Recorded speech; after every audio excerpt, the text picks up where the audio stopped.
I want to begin teaching you now from the book Cover Your Father's Nakedness, Forgiving the Father Who Forsook You. Chapter 1. I want to start talking about my father. My father was an enigma, wrapped in a riddle, surrounded by a mystery. I believe the saying goes, he was a hard man to figure out. At times, he was introverted, especially when he was sober.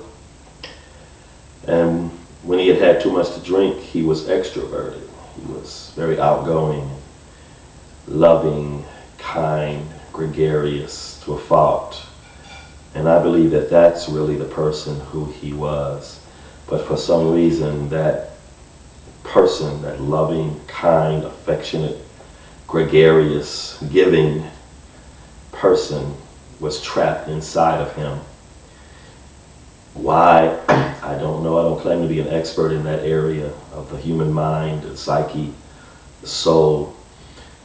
But I can guarantee you that it was based on some things that had happened in his childhood, some trauma that had occurred in his childhood.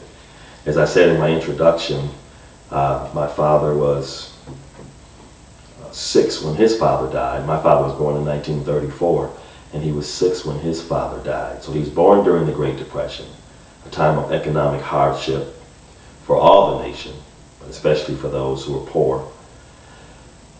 And his father died when he was 6, so around 1940, his father passed. So he's left, his mother is left to raise him and his 3 brothers and 4 sisters during the Great Depression, right before the outbreak of World War I. And these hardships surely helped to frame his psychological, his emotional being. I want to talk to you for a minute. I'm not really a Crockett, even though my last name is Crockett. My aunt, or my great-grandmother, I should say, my father's mother, her name was Elizabeth Crockett. But the man with whom she had, I believe, 8 children, his last name was Giles. And somehow, as I'm sure is very common, his name didn't make it onto the birth certificates. If you get a copy of my book and read the appendix in the back, I have the genealogy of this Giles Crockett lineage. His name never made it onto the birth certificates, so technically I'm supposed to be a Giles, Giles. But for some reason unknown to me, his name didn't make it on the birth certificates, but her name did. And that name was passed down from my father's father's mother to my father's father to my father to me and my 2 sisters. Crockett. Again, technically, I should be Sherman Giles and not Sherman Crockett. But Crockett was passed down, so that's the name that we've had for generation. My paternal grandmother, great-grandmother I should say, is Elizabeth Crockett. My father's early life, he was a high school football star in Buffalo, New York. I've been told by my mother that he turned down a football scholarship to Columbia University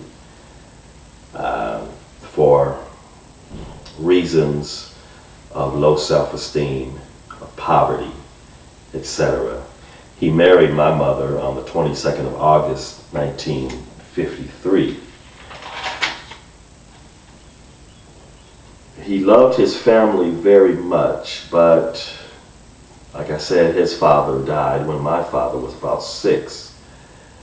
And for some reason, when I was growing up, as I look back now, it didn't seem that my father was comfortable or completely comfortable in his role as a father. He seemed to be emotionally detached.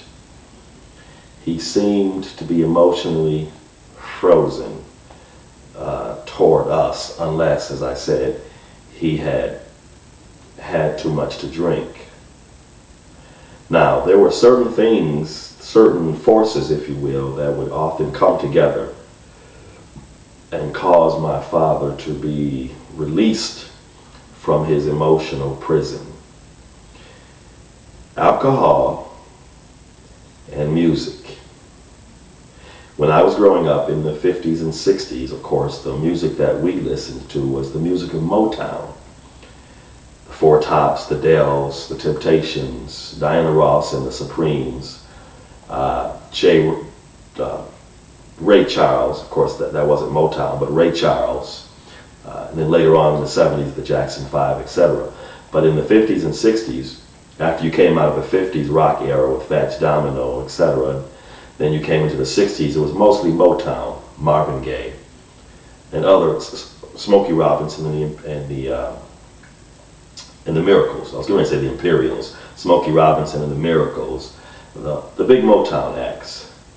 And when my father would hear certain music after he had had too much to drink, he would go into an emotional frenzy, if you will, especially if he were to hear How Sweet It Is by Marvin Gaye.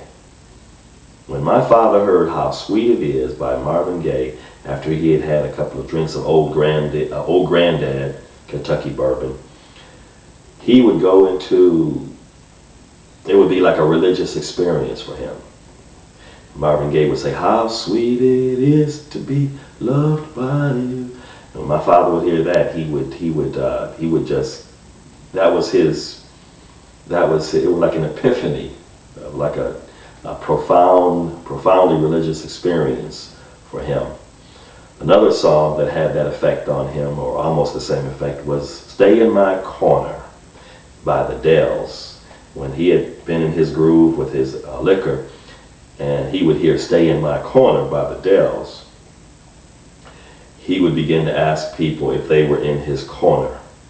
And if he didn't get the answer that he was looking for, then his response would be that God was in his corner.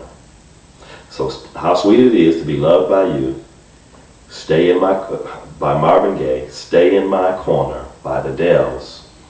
And then there were a few more songs that could have a similar effect, but I specifically remember those two songs as having a profoundly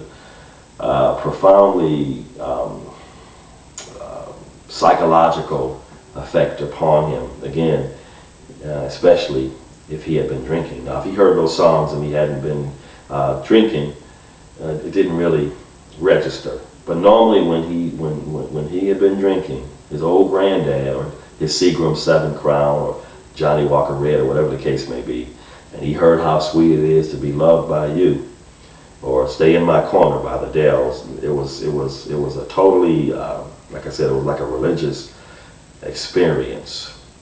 My father had a very stern sense of justice. He was a stern disciplinarian. He never explained, when he was beating us, he never explained to us why he was beating. We already knew, of course, because we had done wrong, but he never explained to us why he was disciplining us. He disciplined us out of fury and wrath, out of judgment, not out of love. Although we knew he loved us, but his discipline was out of fury, out of wrath, and out of judgment.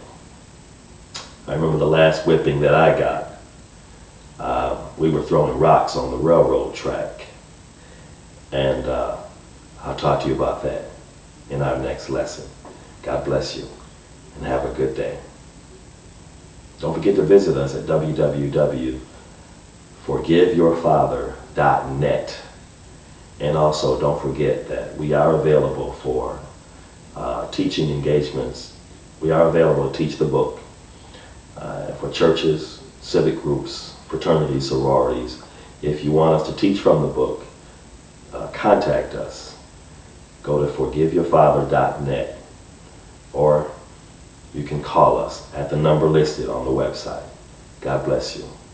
And we'll see you next lesson. Take care.